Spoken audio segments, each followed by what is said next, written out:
You're listening ad-free on Amazon Music. Today's podcast features 3 unique stories that all involve deadly contraptions. The audio from all 3 of these stories has been pulled from our main YouTube channel and has been remastered for today's episode. The links to the original YouTube videos are in the description. The first story you'll hear is called DIY, and it's about a man who built a very complex home defense system to ward off a master thief. The second story you'll hear is called Sublimation, and it's about a famous Russian person who received a very dangerous surprise for their birthday.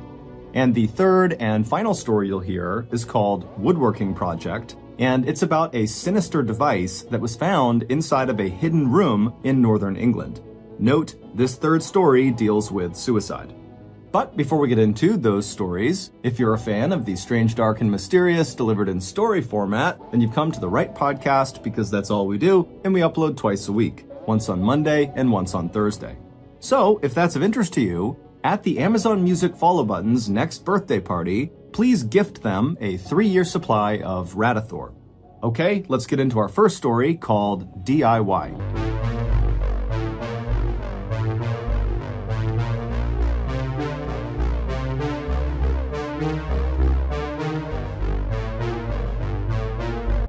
Located on the far northern tip of Maine, right on the border of Canada, lies a small rural town called Van Buren.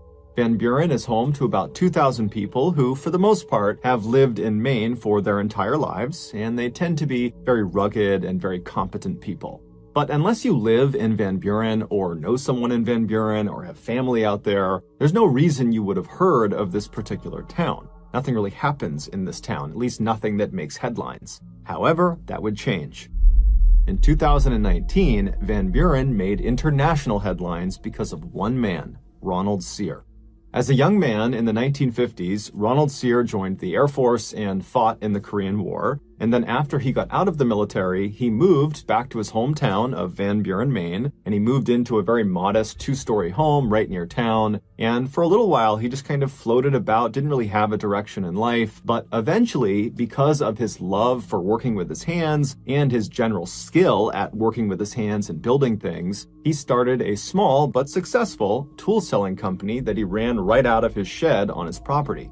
Fast forward to 2019, Ronald Sear at that time was 65 years old, and he still lived in the same property right near town in Van Buren. However, he now lived alone, and he still ran this tool-selling business right out of his work shed. And for Ronald, this was enough. He was very content with his life. He was very happy. But that year, he would face a crisis. One bright, sunny morning in the summer of that year, Ronald left his house and he walked over to his shed. He went inside, and right away he noticed something. Ronald kept all these bins inside of his shed that were full of all of the different tools that he would sell. And because he was in there all the time, either literally selling tools or tinkering with whatever it was he was building himself, he was very aware of how full each of these bins were. And anytime they got low, he would order more so he had enough supply to sell. And so he went into his shed this morning and he noticed right away that a couple of the bins appeared to be a little bit lower than he remembered. And right away, Ronald is thinking, did I forget to order supplies to fill these bins up? Did I just forget to do that? But he's thinking to himself, I am meticulous in making sure my inventory is full at all times. I've been doing this for decades, and so it can't be me. Maybe I took the tools and I brought them into my house and I've left them in there, or maybe they're in my truck. And so Ronald, believing there's a totally logical explanation for this, would leave his shed and he would search his property, but he can't find these tools anywhere. And so he began calling his family and his friends to see if, maybe they had come by and borrowed some of these tools, or maybe they knew what had happened to them. But everyone he spoke to said, no, I have no idea. And so by that afternoon, Ronald had found himself back inside of his work shed looking around, thinking to himself, have I been robbed? It was the only logical thing he could think of that would explain this loss. And so Ronald drove to the police station and he spoke to police and he explained what happened. But unfortunately, the police's reaction to what he was telling them was not exactly what he wanted. They basically assumed that, he just had miscounted, that in reality, the tools were either still in the shed and he just forgot how many were supposed to be in there, or he had just kind of lost them on his property somewhere, that they were bound to turn up. And so the police told him, look, Ronald, go back and search your property. I'm sure they're there. And if you get some proof that someone actually stole from you, then come back to us. And so Ronald was really annoyed by this. He wanted them to take this seriously, but he could tell they just were not going to. And so Ronald drove back to his house, he went inside, he hopped on his computer, and he began researching what other homeowners did to protect themselves from things like theft. And one of the things he came across was setting up tripwires all around the perimeter of your property. Basically, you take these thin wires and you stretch them out very tight, very low to the ground, and you anchor them on each side, and then on the wire itself, you hang little bells. And so, in theory, if an intruder were to walk onto your property, they would most likely not see the tripwires on the ground, and they would kick them, and that would cause the bells to ring, thereby alerting the homeowner of their presence. Ronald loved this idea, so he went out and he set up tripwires all around his property. But over the next several days after these wires were stood up, none of the wires made any sound, and still more tools continued to go missing. This was also in spite of the fact that his shed was locked at night. And so Ronald's thinking to himself, whoever's doing this is clearly watching me and kind of monitoring what I'm doing. They must be aware of the tripwires, and they must be sneaking into the shed, at some time that I have the doors unlocked. I mean, this is a professional thief. And so as Ronald is thinking about this master thief that is targeting him, he has this sudden fear that if he can't stop this person from breaking into his shed and taking his tools, how can he possibly protect himself against this person breaking into his home and stealing things from in there, which included all of his cash and many other valuables? And so Ronald became very fearful and decided the only thing he could do was really beef up his home security system. And so he hopped back online and he began Googling other ways to protect your property. And after discovering a number of really effective techniques, he got to work. He began building all these home defense systems and placing them all around his property.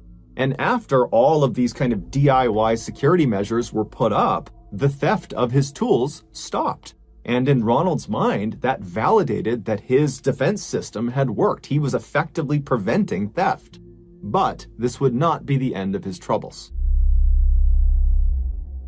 Fast forward to Thanksgiving that year, so November 28th, and the Van Buren police got a very frantic phone call from Ronald. He was totally hysterical, he wasn't really making sense, and the police, they tried to understand what was going on, but all they could get from Ronald was that he was requesting police to come to his residence immediately. And so the police, they hang up and they're thinking, okay, we know Ronald was dealing with a potential thief. Maybe he literally caught the thief red-handed and he wants us to come and arrest this person. And who knows, maybe they're fighting at his residence right now. And so the police speed over to Ronald's house. They pull into his driveway. And at first glance, nothing looks out of the ordinary. Ronald's truck is in the driveway and there's no obvious signs of a disturbance, but they notice the front door to Ronald's house is wide open.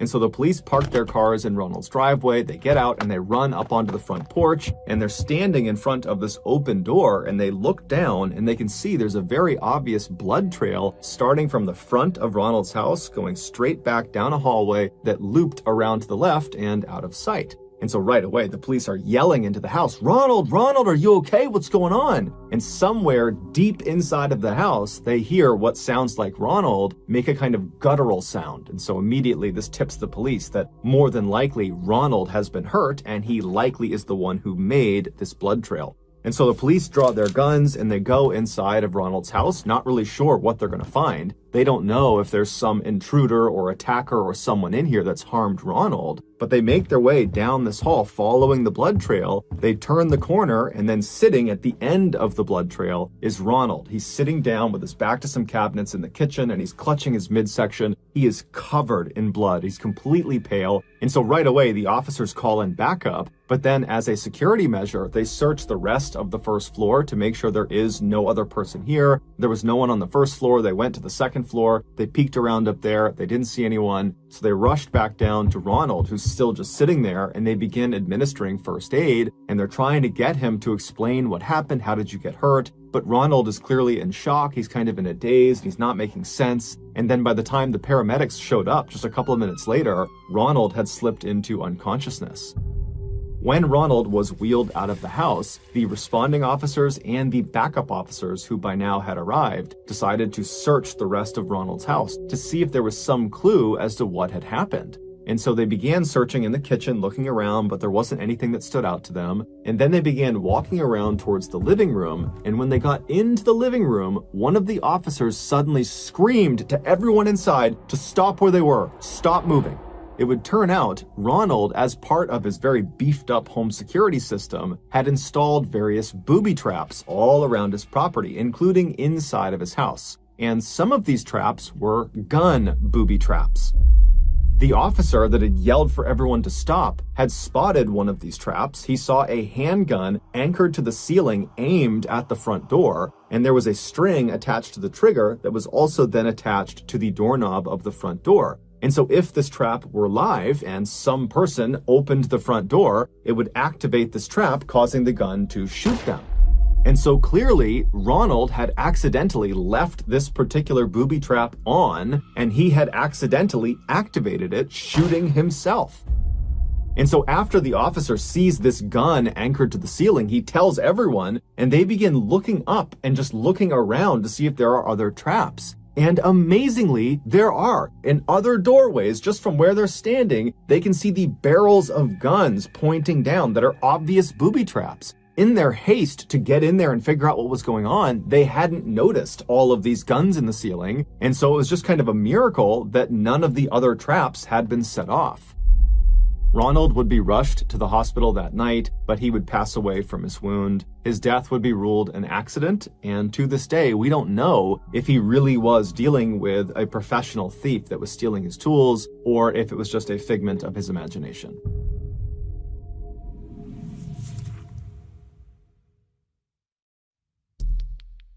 Our next story is called Sublimation.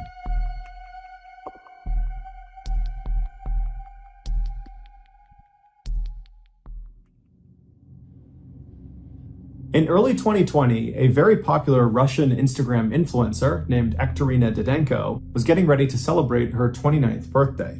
She, along with her husband and some of her influencer friends, were planning to enjoy the occasion at a popular spa in Moscow, Russia.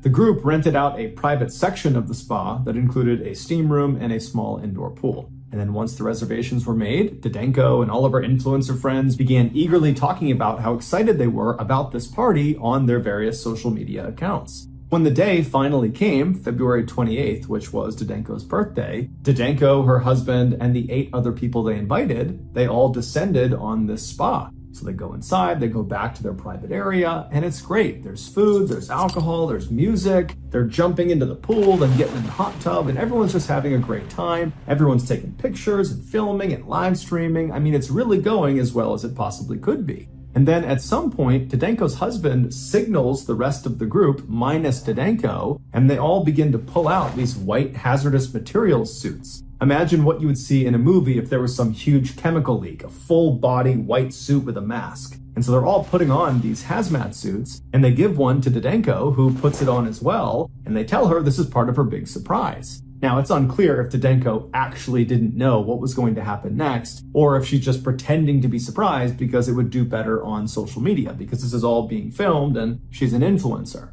But either way, she puts on her hazmat suit, and once everyone has their suits on, Didenko's husband wheeled in this huge cooler like you would bring to a picnic, and he placed it right on the edge of the pool. When he opened the lid, the crowd all gasped and laughed and smiled and filmed as these huge clouds of smoke or steam came pouring out of it. What it was roughly 55 pounds of dry ice. Dry ice is just frozen carbon dioxide. It's commonly used for things like refrigerating perishable goods for long periods of time because dry ice stays cold for a really long time. Also, because of the huge white gas clouds that come off of dry ice, it's also very commonly used as a sort of spooky decoration because you have these very cool white clouds going everywhere. And in fact, that's what Didenko's husband planned to use this dry ice for. He was going to dump it into the pool and create those big white gas clouds all over the pool. The reason they call it dry ice is because as it starts to heat up, it doesn't melt into a liquid state the way frozen water does. Instead, it goes directly from a solid state to a gas state. Dry ice is considered to be quite hazardous if it's handled inappropriately, and while these partygoers all had their hazmat suits on, it's unlikely they were actually wearing them for safety. It's far more likely they were wearing them because it would look good on social media and would kind of hype up the stunt they were about to do. And so after the dry ice was revealed inside of this cooler, Didenko's husband and another of the partygoers grabbed the sides of the cooler and they dumped its contents directly into the water. And as soon as the dry ice hit the water, it rapidly began to warm up, which caused a massive, almost explosion of carbon dioxide gas to completely fill the lower half of the room. Now, none of the partygoers are even a little bit fazed by what's happening. They don't realize how dangerous this actually is. And so they're just filming and laughing and kind of thinking this is so funny. And then Didenko's husband actually leaps through the cloud into the water and kind of disappears below. And then shortly after that, 2 other partygoers would also leap into the pool. One of the main reasons dry ice is considered to be so hazardous if handled inappropriately is because dry ice emits that carbon dioxide gas, which at high concentrations will displace oxygen. So imagine if you're in a very small room that has very poor ventilation. If you had lots of carbon dioxide in there, you would suffocate. And so this indoor pool was a small confined space with poor ventilation. And so the 7 people on the pool deck, shortly after this dry ice has been tossed into the pool, they started to realize it was really hard to breathe because the oxygen was basically being sucked out of the room. And so they were able to turn and actually run out of the pool deck before it was too late.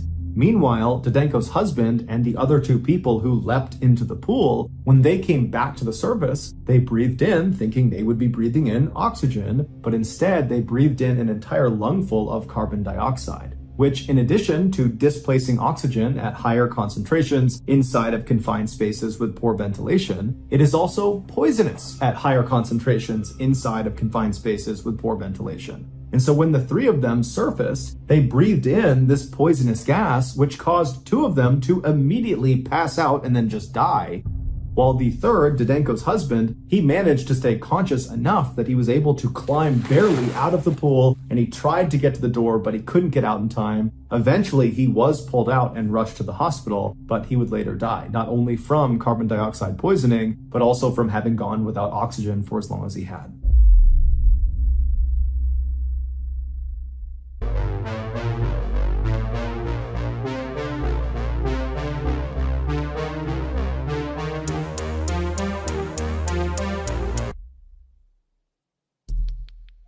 The next and final story of today's episode is called Woodworking Project.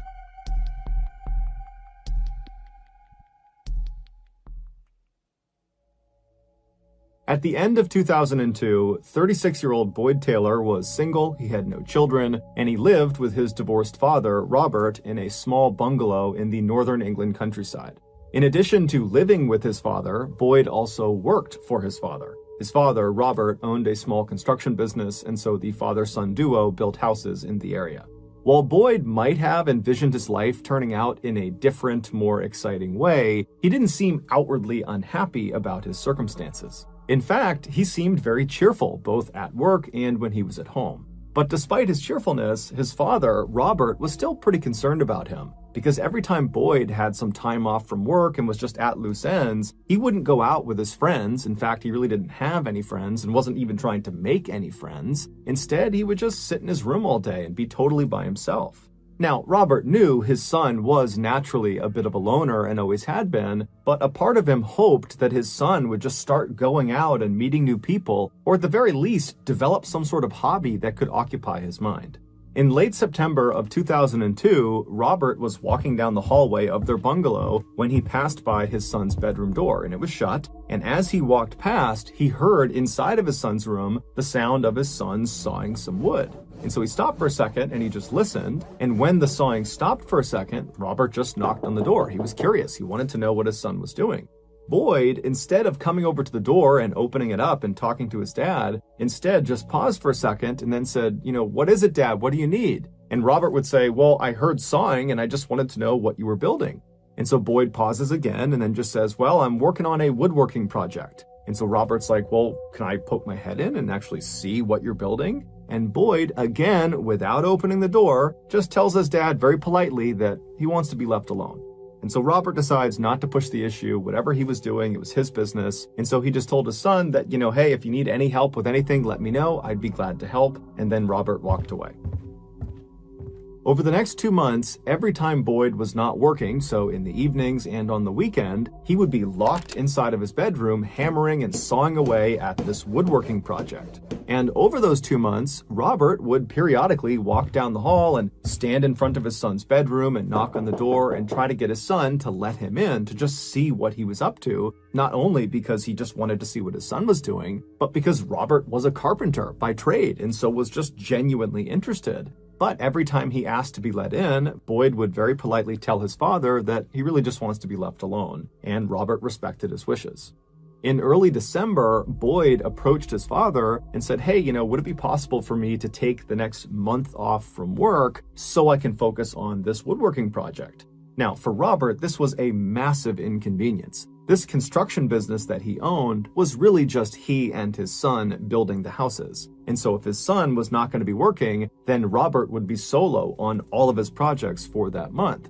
But Robert's thinking to himself, my son has finally found a hobby that he's really into. I don't really know what it is, but clearly he's invested in it. And so he tells his son, "You know what? That's fine. You take the whole month. And if you want more time in January, that's fine. You just let me know."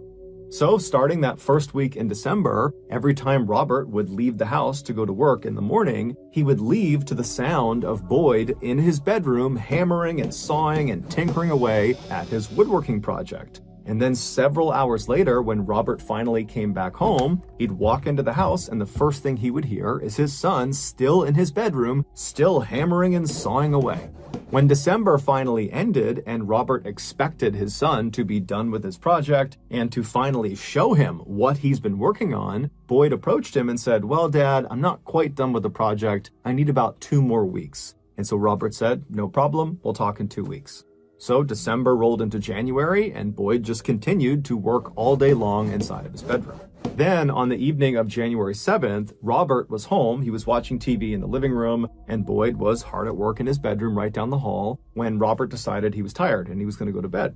So he stands up, turns the TV off, he leaves the living room, he goes down the hallway with his son's room on the right, and as he passed, he can hear his son at work, and he kind of yells to his son that he's going to bed, and then Robert goes into his bedroom, crawls into his bed, and falls asleep. At 3:30 a.m. the following morning, Robert is suddenly awoken by this incredibly loud crashing sound somewhere in his house. Robert's first thought was the chimney must have collapsed. That was how loud the sound was. And so he leaps out of his bed, he runs out of his door, he goes down the hallway, past his son's room, into the living room, and he looks at the fireplace, which is in the TV room, and clearly the chimney has not collapsed onto itself. And so he's standing there thinking, what else could that sound have been? And then he's thinking to himself, well, did I really hear that sound, or was that sound in my dream? And I kind of thought it was real, but it really wasn't. And so just to be sure, he walked all around the house, kind of seeing if there were any signs of something big falling and crashing on the ground, but the house seemed totally in order.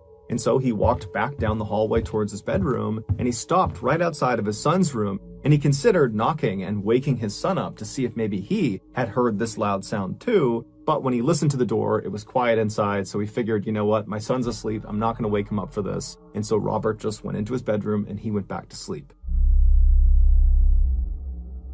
A few hours later, Robert got up and he left his bedroom, he went into the kitchen and he made himself some food. And as he's preparing his food, he's realizing that he doesn't hear the sound of Boyd working in his bedroom, because normally Boyd would be working that early in the morning, but he wasn't. And so right before Robert left to go to work that day, he actually walked down the hall and listened to his son's bedroom to hear if maybe he was at work in there, but he just hadn't heard him. But it was totally silent in the room. And so he reached down to the doorknob, thinking maybe he could just poke his head in and see if his son was on his bed. But when he tried the doorknob, it was locked. So Robert just thought to himself, okay, I guess Boyd is sleeping in this morning, and so I'm not going to bother him. And so Robert leaves the house, he gets into his truck and he drives off to work. And then several hours later, he comes back to the house at night and he walks inside, and the first thing he hears is nothing. It's silent. And this house in the evenings for the past several months was never quiet. Boyd was always hammering, sawing, and tinkering away at this woodworking project. And so right away, Robert's thinking to himself, maybe he's done with the project and I can finally see this thing he's been working on. And so Robert drops his stuff at the door and he walks down the hallway. He goes to his son's bedroom door and he knocks and he says, hey, Boyd, are you done with your project?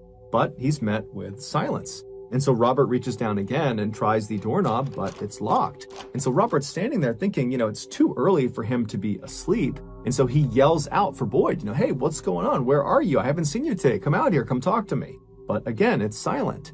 And so Robert's thinking, okay, well, when I pulled in, was his car in the driveway? And he can't remember. And so he leaves the house, he goes out to the driveway, and sure enough, there's Boyd's car. It's in the driveway, so he has to be here. And so suddenly Robert's starting to feel a little bit panicked about his son. He runs back into the house and he just starts screaming his son's name as he goes room to room into the bathrooms and the other bedrooms to see if he's in there, but he's nowhere to be found. And so operating on a gut instinct, Robert just runs right out to his car. He gets a sledgehammer, comes back in the house, goes down the hallway, and he's standing in front of his son's bedroom door. And one more time, he yells for his son and bangs on the door, tries to get his son's attention. But after once again there being total silence, he picks up his sledgehammer and begins breaking the door down. And after a couple of swings, he manages to pop off the locking mechanism, the actual doorknob. That gets blown off and he can push the door open and he sees inside the bedroom is empty. There's just a bed and a dresser and there's no Boyd. But in the back right corner of the room, where normally there was like this alcove, basically a segment of his room kind of jutted away from the rest of the space, almost like it was a closet, but with no door on it, Boyd had clearly built a wall and door over that alcove, kind of creating a sort of sub-room within his bedroom. And this door was shut. And so Robert immediately runs over to this new second door. He tries the doorknob, it's locked. He yells for his son, but again, after silence, he picks the sledge up and begins trying to break this door down. And after a few good swings, like the first door, he was able to knock the doorknob off of the door. And then he reached down and he pulled the door open. And what he saw on the other side of this door, inside of this little sub-room, was so far from anything he ever expected that he just stood there in stunned silence. And then eventually reality kind of kicked back in and he ran out of his son's room and he called the police. 3 months earlier, Boyd had decided he wanted to build this very specific device that was invented in 1789. Now, he didn't want his father to know about this device, and so he built that door and wall frame in front of that alcove specifically so he could build this device inside of this new subroom in privacy. He also always made sure to lock his main bedroom door. So for 3 months, Boyd began constructing this 8-foot tall, 3-foot wide structure inside of the subroom. And once the shell of this device was constructed, he began installing all of its inner workings. These included things like various lengths of wire and clock timers and a jigsaw, which is like an electric saw. And then finally, on January 7th, it was complete.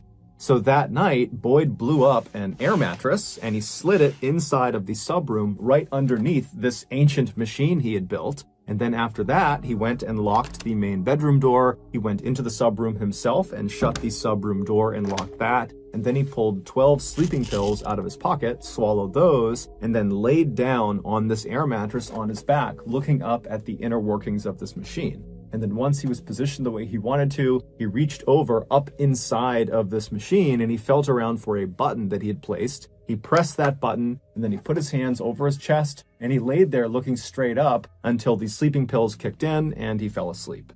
That button he pressed right before he passed out from the sleeping pills started a timer, and when that timer went off, it would actually activate this whole device. And so several hours after pressing that button, the timer finally went off at 3:30 a.m. The first thing that happened when this device was activated is the jigsaw, the electric saw, began sawing this wire. Now, the wire had been very intentionally placed against the teeth of this jigsaw. And so it's cutting this wire, and this wire is supporting this weighted down, heavy, angular blade that's pointing straight down. And so as soon as this wire is cut, it releases the blade, and the blade that almost looks like this oversized axe head begins falling straight down this chute. And the chute aims the blade directly onto the front of Boyd's throat. Boyd's woodworking project was a guillotine. And that loud crashing sound that woke Robert up at 3:30 in the morning on January 8th, that was the sound of the blade of this guillotine crashing down and decapitating his son. Even though Boyd did not leave behind a note explaining his actions, it was determined Boyd's death was in fact a suicide, a very complicated and deliberate suicide. Boyd's father and other people involved in this case have come to the conclusion that Boyd was clearly showing signs of depression before he chose to take his own life. And so maybe if Boyd had reached out for help, or if there had been some sort of intervention, his death could have been prevented. And if you or anyone you know is struggling with mental health, remember you are not alone. No matter how bad it feels, there are resources out there that can help you. And so I've listed a number of them in the description below.